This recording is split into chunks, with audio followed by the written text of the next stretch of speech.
Ecclesiastes chapter 12 verse 1. Ano ang sabi mga kapatid ng Biblia? Ecclesiastes chapter 12 verse 1. Ito yung paalaala.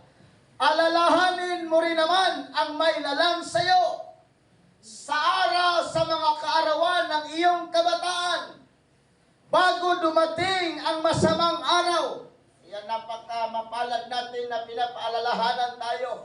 Bakit tayo pinapaalalahanan? Dahil ang sabi mga kapatid ng Biblia, bago darating ang masamang araw, alalahanin mo rin naman ang iyong mailalang sa'yo. Sino ang mailalang sa'yo at sa akin, sa ating lahat? Walang iba kundi ang ating Panginoong Hesukristo.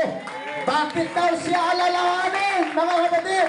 Bago man lang darating ang masamang araw. Delikado yung masamang araw, di natin alam kung kailan yan. Pero kapag inaalaala natin ang ating Panginoon, mga kapatid, walang problema.